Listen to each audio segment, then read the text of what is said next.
नमस्कार, मैं हूं रविकांत। स्वागत है आप सबका। पिछले एपिसोड में जो भक्ति मार्ग का जो पहला एपिसोड था हमारा, जो नवधा भक्ति का प्रसंग चल रहा है, उसमें हमने प्रथम दो भक्तियों के बारे में बताया था। पहली भक्ति थी संतों का सत्संग और दूसरी भक्ति थी भगवान की कथा से प्रेम। भगवान श्री राम माता सबरी से कहते हैं कि हमारी कथा से प्रेम रखना चाहिए।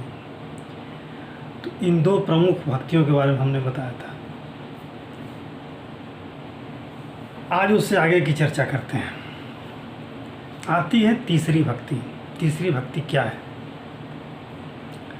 गुरुपद पंकज सेवा तीसरी भगत यमान, चौथी भगति मम गुण गण करई कपट तज ज्ञान। तीसरी भक्ति भगवान श्री राम माता सबरी से कहते हैं कि अभिमान से रहित होकर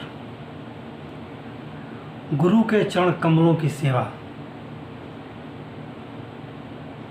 इसको आप समझिए। अभिमान से रहित होकर गुरु के चरण कमलों की सेवा, इसमें ऐसा किसी तरह का अभिमान न हो। गुरु ज्ञान का वो भंडार है जो आपके आत्म तत्व को उस परमात्म तत्व की ओर ले जाने को प्रेरित करता है। तो इसका हमेशा ध्यान रखना चाहिए।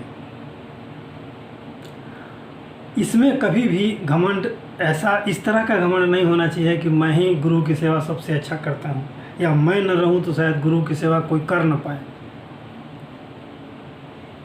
ऐसा नहीं होना चाहिए। कभी मन में घमंड, अभिमान, इस तरह की प्रवृत्ति नहीं आनी चाहिए। सरल और सहज भाव से गुरु के चरण कमलों की सेवा करनी चाहिए। इसके लिए क्या होता है, इसके लिए ये कैसे पैदा होगा? इसके लिए गुरु के प्रति श्रद्धा और समर्पण की आवश्यकता होती है। बिना श्रद्धा और समर्पण के ये संभव नहीं है। आपको श्रद्धा दिखाना होगा, समर्पण दिखाना होगा और साथ में त्याग भी दिखाना होगा, तब गुरु की सेवा हो पाती है। और ये सेवा दिल से होती है।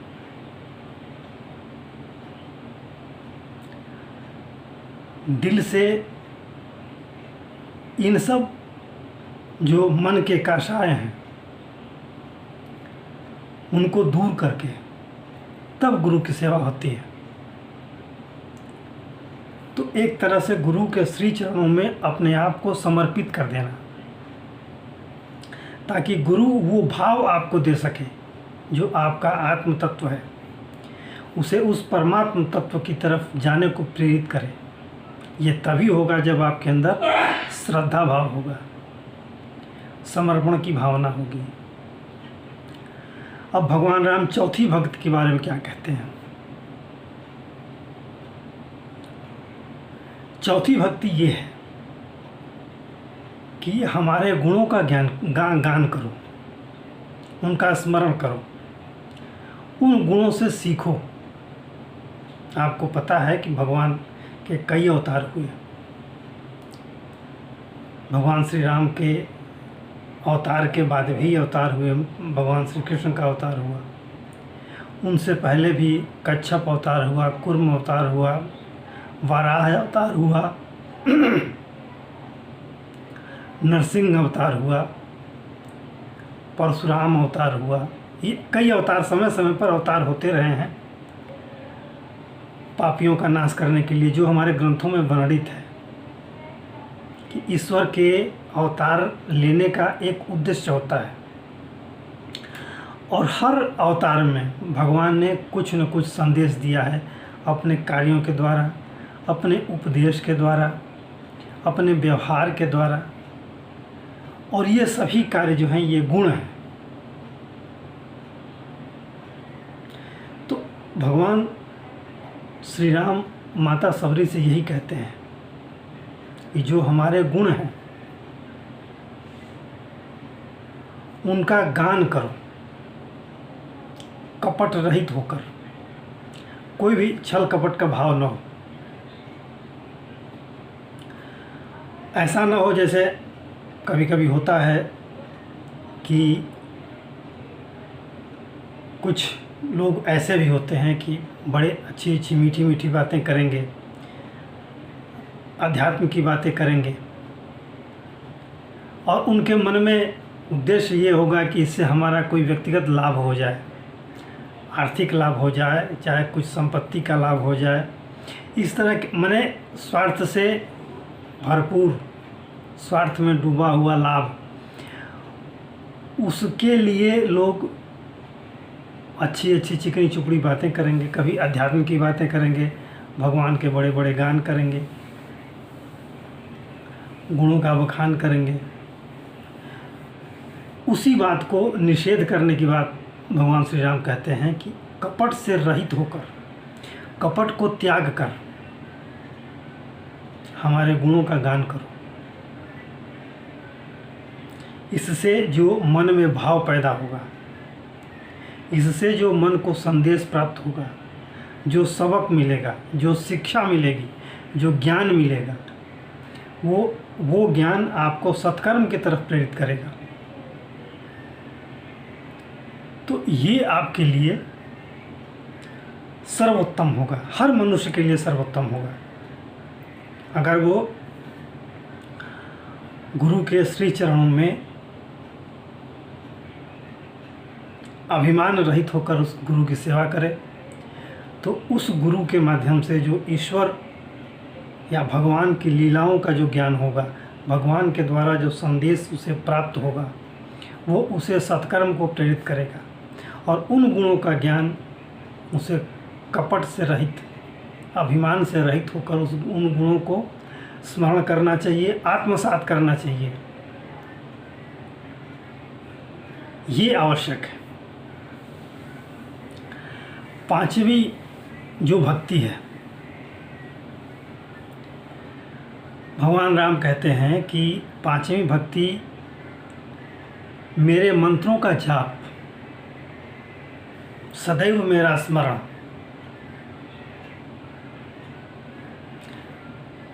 ये क्रम नहीं टूटना चाहिए। हाँ, हम अगर आज के वर्तमान परिप्रेक्ष्य में देखें, उसको हम वर्तमान परिप्रेक्ष्य में ही इसकी व्याख्या कर रहे हैं, जो अध्यात्म के साथ व्यावहारिक भी हो, जिसे आप कर सकते हैं। आप जैसे आपके ऊपर तमाम जिम्मेदारियां हैं, परिवार की हैं, काम की जिम्मेदारियां हैं, नौकरी है या व्यवसाय है या कुछ भी है, जो जिम्मेदारी आपके ऊपर है, परिवार की जिम्मेदारी के साथ साथ उन जिम्मेदारियों में आप सदा तत्पर रहते हैं। तो सदा तत्परता के साथ भी जो आध्यात्म या जो सद्गुणों का तत्व आपके अंदर मिल रहा है, वो उन कार्यों के साथ भी निरंतर रहना चाहिए। ये कैसे रहेगा? जब आप प्रभु का स्मरण करेंगे, निरंतर जाप मन में करेंगे। आप अपना काम भी करते रहिए, खाली समय में जब आप वक्त आपके पास खाली है, आप प्रभु का स्मरण करते रहिए। जब प्रभु का स्मरण करेंगे तो उनके गुणों का स्मरण अपने आप होता जाएगा।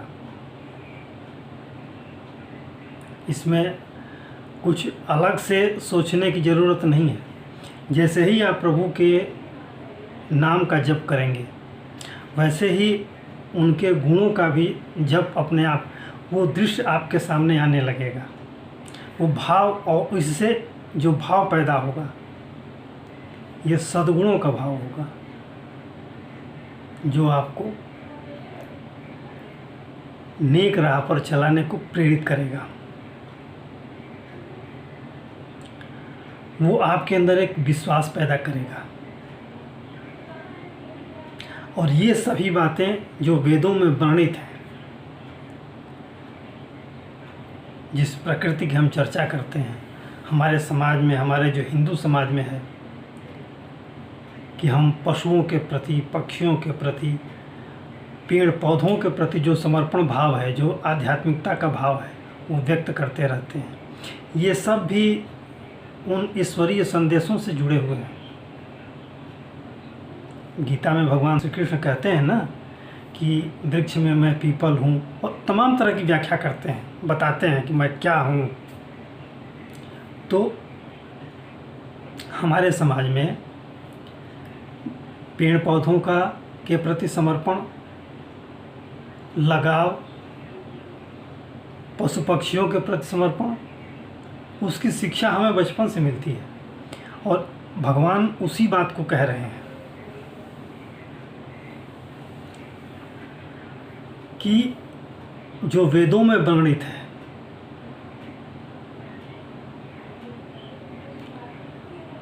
उस विश्वास को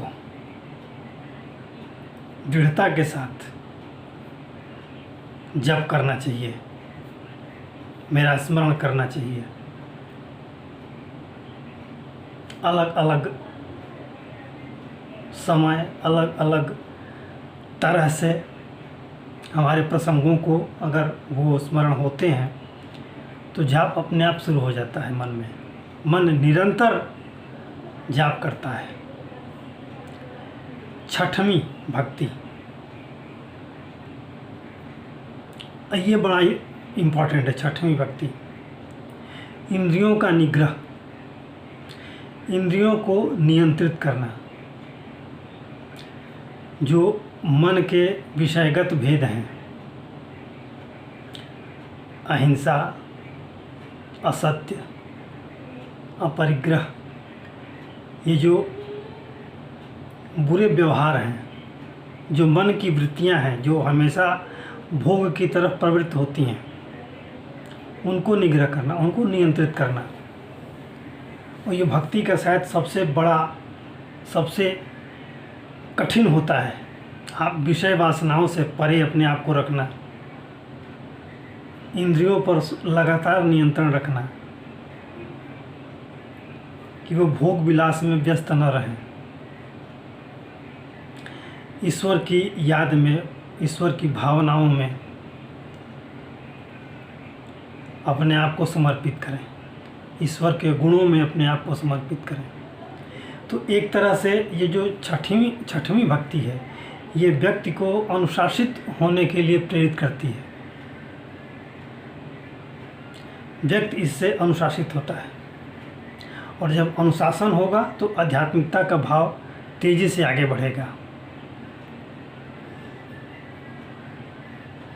और जब आध्यात्मिकता का भाव तेजी से आगे बढ़ेगा तो एक अनुशासित सिपाही की तरह, अनुशासित भक्त की तरह आप ईश्वर के प्रति समर्पित भाव से आप उनके गुणों का गान करते हैं। तो आज के लिए इतना ही। अगले वीडियो में हम इसके आगे की बात चर्चा करेंगे। ये वीडियो अच्छा लगा हो तो लाइक करें, शेयर करें और सब्सक्राइब करें। धन्यवाद।